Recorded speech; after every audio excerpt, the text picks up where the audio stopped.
lè yé a. Àkókò, àkókò, àkókò, àkókò, àkókò ọ̀rọ̀ náà mà ti dé o. Ará ilé èrò ọ̀nà tètè máa bọ̀, wá gbọ́rọ̀ ìyè kó lè yé.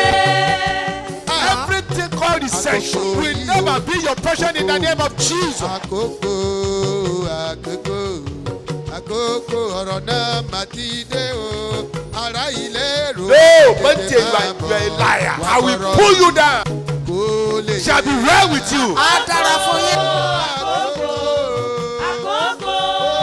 Àkókò, àkókò ọ̀rọ̀ náà mà ti dé o. Ará ilé.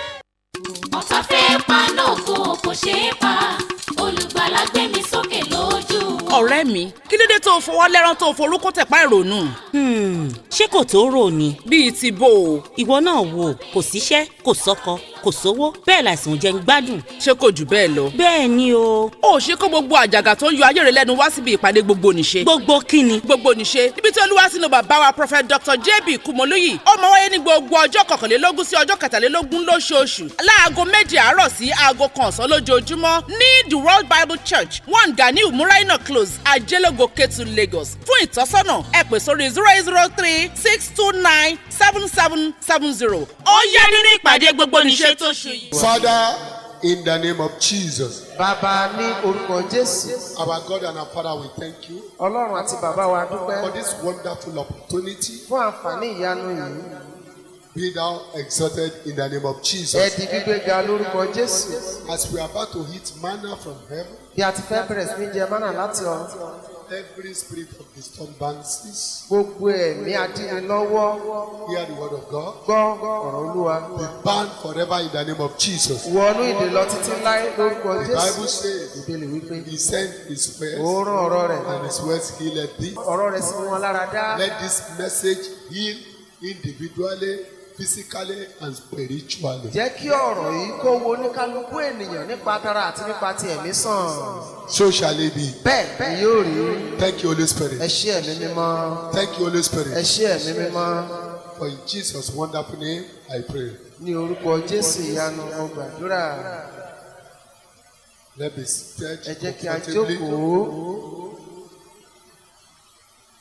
Who is that God? Ó ní ta ni Ọlọ́run yìí kan? Who is that God? Ta ni Ọlọ́run yìí kan?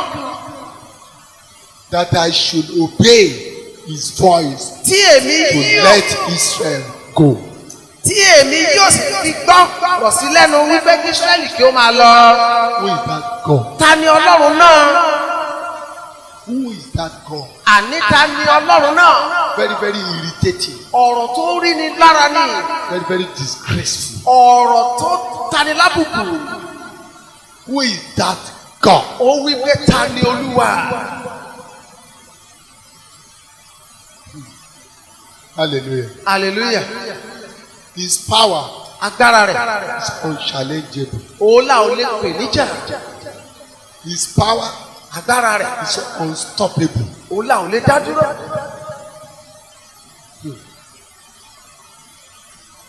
Exodus 5:1-2 says, Exodus orí karùn-ún ẹsẹ̀ kìíní àti kejì wípé Moses and Aaron went in and told Pharaoh, Thou says the Lord of hosts, let my people go, that they may hold a feast to me in the wilderness. Allow them to go. gbà wọ́n láyè láti jáde lọ. He bluntly refused. Ṣùgbọ́n ó kọ̀ jálẹ̀. I do not know the Lord, nor will I let Israel go. That's another sentence. Ọ̀rọ̀ míì tó tún sọ ní èyí wípé èmi kò mọ Ọlọ́run. I do not know that God. Èmi kò mọ Ọlọ́run náà tí èmi ò fi gba ohùn rẹ̀ gbọ́ láti jẹ́ kí Ísírẹ́lì kí ó lọ. I will let Israel go. Láti lè jẹ́ kí Ísírẹ́lì kí ó lọ. I don't even recognize that God. Mi ò tiẹ̀ dá Ọlọ́run náà mọ̀. Who is that God? Àní ta ni Ọlọ́run náà? Who is that stupid God?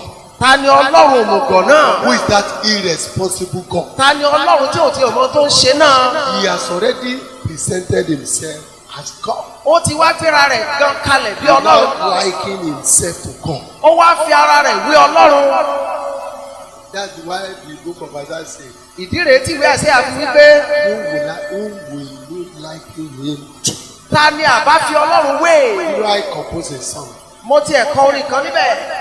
Àní kábí Olúwa wé. With whom shall we compare the Lord? Àní kábí Olúwa wé. Alápá ńlá tó so ayé ró. The one that upholds the world with his hand. Ọlọ́wọ́ gbọgbọrọ o. The one with an outstretched arm. Ó ta ọ̀run bí ẹni taṣọ. He spread the firmament like a curtain. Ó fi sàn omi ṣe foundation ayé. And laid the foundation of this earth with water. Gbogbo ayé dàbí ẹlẹ́ngà lójú rẹ̀ o. The whole world is like grasshopper before him. Ó ṣàyè fi àpótí ìtìsẹ̀. And he made this world his footstool. Who is that God? Ó wí pé ta ni Ọlọ́run náà? He mock God. Ó fi Ọlọ́run ṣe yẹ̀yẹ́. He relegate him. Ó pa Ọlọ́run sẹ́gbẹ̀ẹ́ He kan. provoke God. Ó wá mú inú bí Ọlọ́run.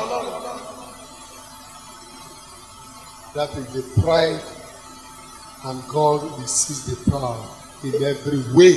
Èyí là ń pè ní ìgbéraga. Bẹ́ẹ̀ ni Ọlọ́run kọjú ìjà sí ìgbéraga ní gbogbo ọ̀nà. Let me tell you one thing. Yes, sir. You must be very careful and avoid pride because it leads to destruction.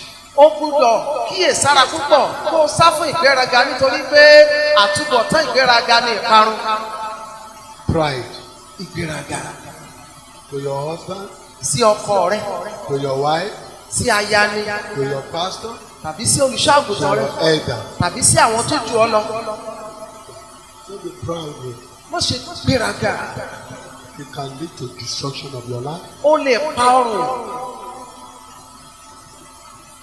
Pharaoh had forgotten that it is God who can enthrone and dethrone. Níṣe ni Fáráò gbàgbé wípé Ọlọ́run lè fi ní jọba, ó sì tún lè rọ̀ni nípò.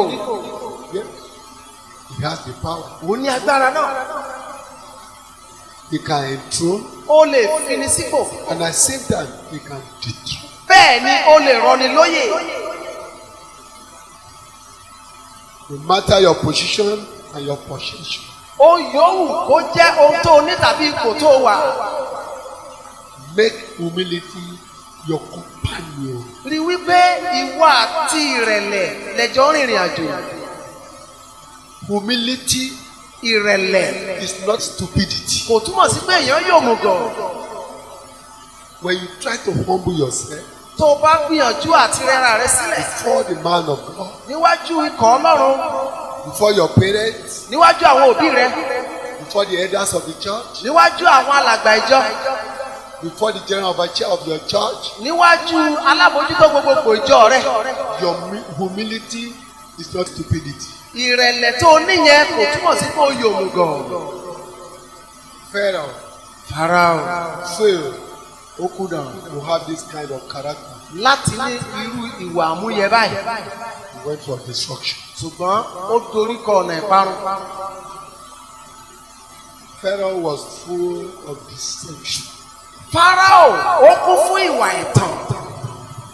Whenever God sent a flood to Egypt, Ìgbà yóò kí Ọlọ́run rán àjàkálẹ̀ àrùn sórí Íjíbítì.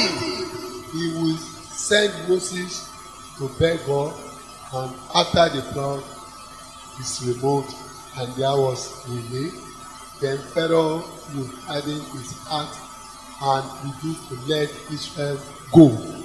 Kété tí àìsàn bá ti dé, wàhálà bá ti dé sí Íjíbítì, á tún pe Mósè àti Árónì, ẹjọ́ ẹ bá ń bẹ Ọlọ́run kó mú wàhálà ẹ kúrò lórí ilẹ̀. Àwọn èèyàn á tún bẹ Ọlọ́run, wàhálà á tún tán lórí ilẹ̀, á tún wá ṣí àyà rẹ̀ lé, kò ní jẹ́ kí Ísírẹ́lì lọ. Mósè, This problem is becoming unbearable. wàhálà ẹ ti pọ̀jù. Please Dákun, help us to consult your God. ẹ bá wa bẹ Ọlọ́run yìí. The hardship is too much. Ìnira ipò. Okay. Moses will now intervene Mósè á tún dá sí ọ̀rọ̀ náà and Aaron. àti Árónì. Then their intervention Bẹ́ẹ̀ ni ìdásí wọn yìí will bring peace and tranquility to the environment. á tún wá mú àlàáfíà àti ẹ̀rọ̀ pẹ̀sẹ̀ wá sí orí ilẹ̀. By the time they are enjoying the comfort of God, Nígbà tó wá ti wá já ládùn ìtura Ọlọ́run yìí, Pharaoh will now say, well, Fáráò á tún yarí No. láéláé. pride can lead you to destruction. Ìgbéraga ó lè pa ọrùn. Be careful. Ṣé ni kó ṣọ́ra? Pharaoh will also harden his heart, Fáráò á ṣí ọkàn rẹ̀ lé. and he will refuse to let the Israelites Yóò go. sì kọ̀ jálẹ̀ kò ní jẹ́ kí Ísírẹ́lì kí ó lọ. Exodus 8:15. Ẹ́kísódù orí ìkẹjọ. When Pharaoh saw that there was relief, Nígbà tí Fáráò rí i pé ìtura tún dé, he hardened his heart ó ṣí ọkàn rẹ̀ lé. and did not heed them Bẹ́ẹ̀ ni kò sì as gbọ́rọ̀ the sí wọn Lord lẹ́nu had said. bí Olúwa ti pa láṣẹ. That is the spirit of stubbornness. Ẹ̀mí orí kunkun rèé. It can lead someone to his destruction. Ó sì lè rán èèyàn sóko ìparun. Pharaoh was working against God's purpose and timetable. Bẹ́ẹ̀ ni Fáráò ó ṣiṣẹ́ lòdì sí ètò àti àkókò Ọlọ́run. God will not take it lightly with anyone working against his purpose and timetable. Ọlọ́run ò ní bá ẹnikẹ́ni ṣàwàdà ẹni tí ó ṣiṣẹ́ lòdì sí ìpinnu àti àkókò ètò Ọlọ́run. If you are working against the timetable of God, Tí o bá ń ṣe lòdì sí àkókò ètò Ọlọ́run, he's a man of war. ó jẹ́ ọkùnrin ogun. He will never take it easy. Kò ní bọ́ ọmọ ní yọ̀bọ́kẹ́. Strong Ẹni tó le ní and mighty. tó sì ní agbára. So if you are a man of God, Tó bá jẹ́ ẹni Ọlọ́run, you must have two spirits. ó gbúdọ̀ ní ẹ̀mí méjì. Number one, Àkọ́kọ́, you must have the spirit that's very strong. ó gbúdọ̀ ní ẹ̀mí tó le You dáadáa. must know how to discipline. Ó gbúdọ̀ mọ bí a ti ń kó If èèyàn ní you ìjánu. cannot discipline your children, Tó o bá lè kó ọmọ ní ìjánu, if you kó kọ́ cannot wọn. discipline your members, Tí ò lè kó àwọn ọmọ ìjọ rẹ ní ìjánu, let me tell you, jẹ́ wípé you have nowhere to go. o ò níbi kan rè. God himself is very strong. Ọlọ́run fún ara rẹ̀ ẹni tó le ní. Anything called nonsense and nonsensical thing, he Gbogbo will never rọrùn condone it. rádaràda Ọlọ́run kì í gbà á mọ́ra. He will never condone that. Kì í gbà á mọ́ra. Hallelujah. Hallelujah. God had spoken to Abraham that his descendants will be stranger and serve rigorously in a strange land for 400 years. But Pharaoh extended it till 430, and God was angry. Stop wasting people's precious time. Ọlọ́run ti kọ́kọ́ sọ fún Ábúráhámù wípé kíyèsí o ìgbà yóò dé tí àwọn ọmọ rẹ wọ́n á lọ sí ilẹ̀ àjèjì wọ́n á sì sìn bí ẹrú níbẹ̀ ṣùgbọ́n 400 ọdún péré náà ni wọ́n á lò ṣùgbọ́n níṣe ni Fáráò ló fàágùn tó mú kó lé 30. Ṣọ́ra Ọlọ́run kò ní inú dídùn sí kó máa fi àkókò ẹlòmíràn ṣòfò. He had spoken to Abraham. Ọlọ́run ti bá Ábúráhámù sọ̀rọ̀ tẹ́lẹ̀. He had spoken to him. Ó ti bá sọ̀rọ̀. Your descendants Àwọn ọmọ rẹ will go to a strange land wọ́n á lọ sí ilẹ̀ àjèjì and they will serve rigorously wọ́n á sì pẹ̀lú ìnira níbẹ̀ for 400 years. fún 400 ọdún. For this powerful man Ṣùgbọ́n ọba tó lágbára yìí extended it to 430 years. níṣẹ́ ló sọ di 430 ọdún. And God was angry Inú sì bí Ọlọ́run for you and for me. fún ìwọ àti èmi. Stop wasting people's precious time. Ẹ má ṣe jẹ́ ká máa bà àkókò àwọn ènìyàn tó ṣe bí ẹ má jà máa God bàjẹ́. will never take it easy. Ọlọ́run kì í mu níyọ̀bọ́kẹ́ pẹ̀lú ènìyàn. He's a strong God, Ó jẹ́ Ọlọ́run tó le o. mighty God. Ọlọ́run tó ní agbára. Another one. Òmíràn. Insincerity and stubbornness. Fáráò jẹ́ ẹni tí ò nà tán, ó sì jẹ́ ẹni tí ó ní orí kunkun. Hallelujah. hallelujah. Insincerity and stubbornness. àìfòtítọ́ ṣe nǹkan kéèyàn sì ní orí kankan. Told them to go after the death of their firstborn children. ó ti kọ́kọ́ sọ wípé ẹ máa lọ ò lẹ́yìn tí àwọn àkọ́bí kú. But later changed his mind and pursued them into the Red Sea. ṣùgbọ́n lópin ọ̀rọ̀ ó tún wá yí ọkàn rẹ̀ padà ó wá bẹ̀rẹ̀ sí í lépa wọn títí dé etí òkun pupa. That is what I call a deception. èyí tí mo pè ní kéèyàn kó ní ẹ̀tàn lọ́wọ́. He deceived them. ó tàn wọ́n. You can go now. ẹ lè You máa are lọ free. ẹ lè máa lọ. For that stubbornness spirit. ṣùgbọ́n èmi orí kunkun inú rẹ̀. No, don't agree with them. ẹ má gbà fún wọn o. If you allow them to go, tó o bá gbà kán lọ. any spirit that is telling you not to go into any sin or do anything contrary to the will of God is a spirit of God. ẹ̀mí tó bá ti sọ fún ọ pé má tọwọ́ bọ ẹ̀ṣẹ̀ má ta kò fi ọlọ́run ẹ̀mí ọlọ́run ní í ṣe.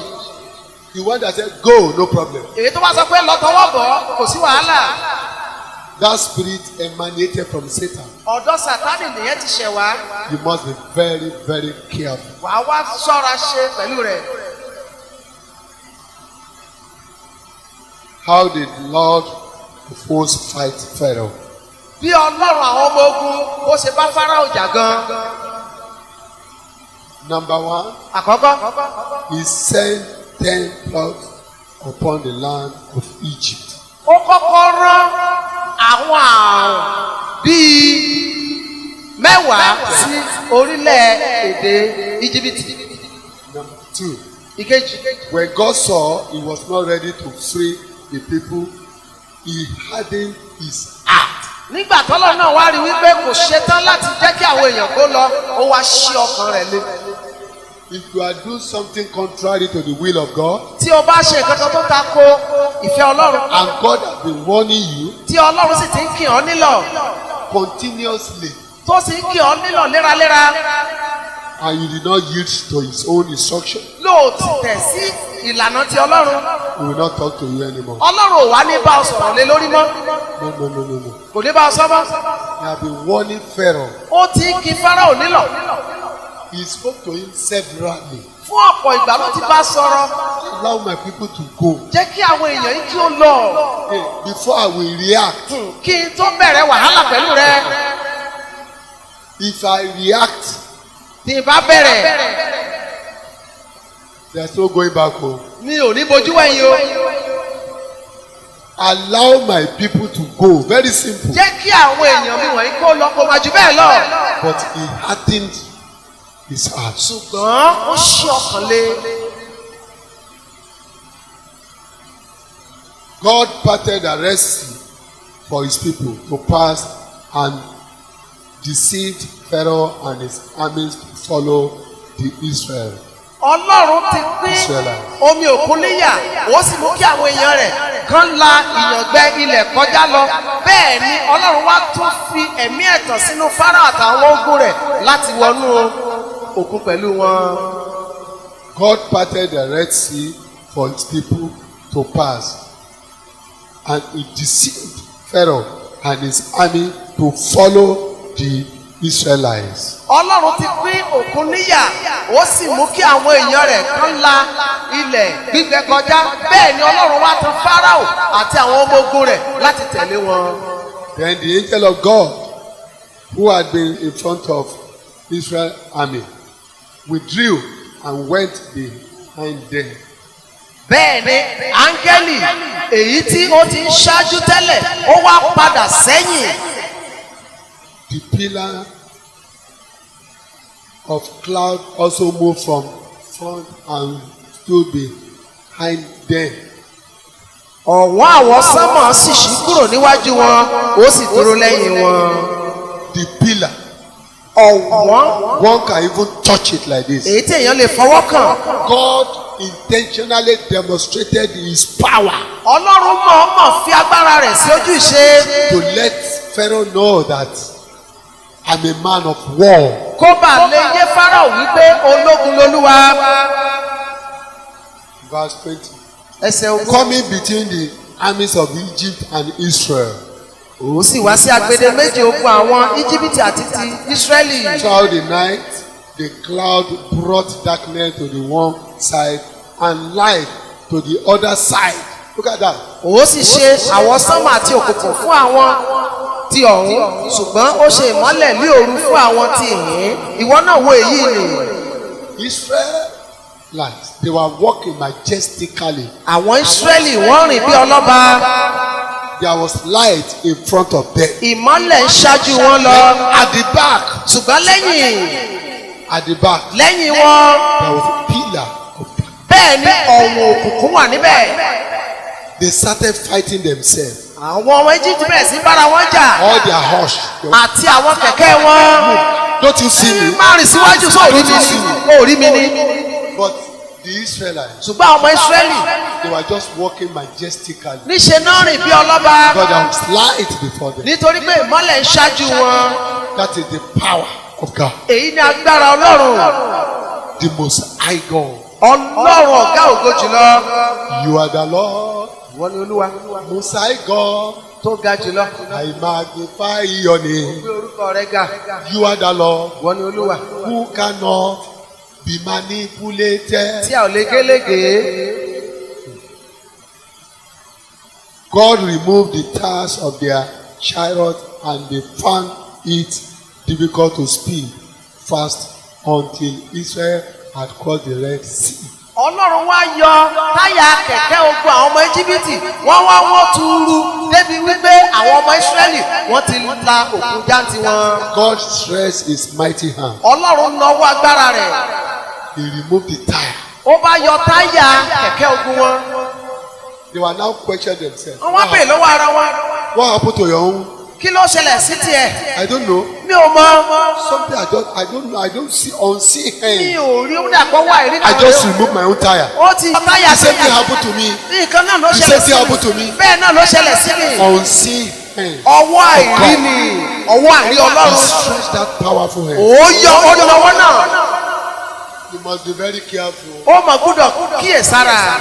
You need to bow under this powerful God. Kó tẹríba lábẹ́ ọwọ́ agbára yìí. If you have been doing bad, Tó bá ti ń ṣe bí if you are one of those who are bastardizing people's life, tí o bẹ̀rẹ̀ sí bá yí àwọn èèyàn jẹ́. be careful.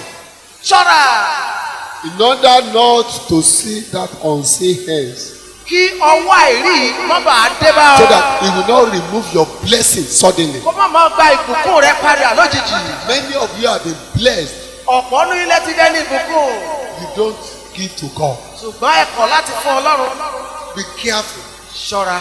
Remember whatever you possess today, Rántí pé o yòówù kó o ní lónìí. maybe physical or spiritual, Nípa tara nípa ti ẹ̀mí ni. is from this same God. Ọlọ́run kan ṣoṣo yìí ló fún ọ. He has the power to remove you. Ó mọ̀ ní agbára láti mú ọ He kúrò. has the power to kill you. Ó sì ní agbára láti pa ọ́. Everything you possess O yòówù kó o ní. is from God. Ọ̀dọ̀ Ọlọ́run ló ti wá. You have spiritual gift. O ní ẹ̀bùn ẹ̀mí ni. Be careful. Ṣọ́ra gidi. You have money. O ní owó lọ́wọ́. Be careful. Ṣọ́ra. It's not by your wisdom or your Kì í ṣe knowledge. ọgbọ́n orí rẹ ló fún ọ tàbí ìmọ̀ rẹ. He just release it for you Ọlọ́run mọ̀ jọ̀wọ́ rẹ̀ fún ọ ni. for the betterment of your life. Kí ayé rẹ kó bá lè dára sí i. If you are giving money, Tí a bá fún ọ lówó, it's because of those who doesn't have, ó tún wà fún àwọn ẹni tí ò ní. not for you alone. Kì í ṣe fún ìwọ nìkan ṣoṣo. God intentionally bless your life Ọlọ́run mọ̀ bùkún fún ayé rẹ. because of what? Nítorí kí ni? For those who are coming behind, Fún àwọn ẹni tó ń bọ̀ who lẹ́yìn. doesn't have, Tí ò ní. because of the needy, Torí àwọn aláìní. because of the widow, Torí àwọn opó. because of his work. Torí iṣẹ́ rẹ̀. That is the reason why you are blessed. Ìdí rèé tá a fi bùkún fún ọ. ọ̀tá fẹ́ paná ògo kò ṣeé pa olùgbàlà gbé mi sókè lójú wọn. ọ̀rẹ́ mi kí ló dé tó o fọwọ́ lẹ́rán tó o forúkọ tẹ̀pá ìrònú. ṣé kò tó rò ni. bíi ti bò ó. ìwọ náà wò kò síṣẹ́ kò sọ́kọ kò sówó bẹ́ẹ̀ láìsàn jẹ́ ń gbádùn. ṣé kò jù bẹ́ẹ̀ lọ. bẹ́ẹ̀ ni o. ó ṣe kó gbogbo àjàgà tó ń yọ ayé rẹ lẹ́nu wá síbi ìpàdé gbogbo nìṣe. gbogbo kíni. gbogbo nìṣe níbi tí olúwa sínú bàbá wa prophet dr jb kumoloyi ó máa wáyé ní gbogbo ọjọ́ kọkànlélógún sí ọjọ́ kẹtàlélógún lóṣooṣù láago 2 àárọ̀ sí aago 1 ọ̀sán lójoojúmọ́ ní the world bible church 1 ganiu muraina close ajẹ́lógo ketu lagos fún ìtọ́sọ́nà ẹ pè sórí 0803 629 7770. ó yá nínú ìpàdé gbogbo níṣe tó ṣe.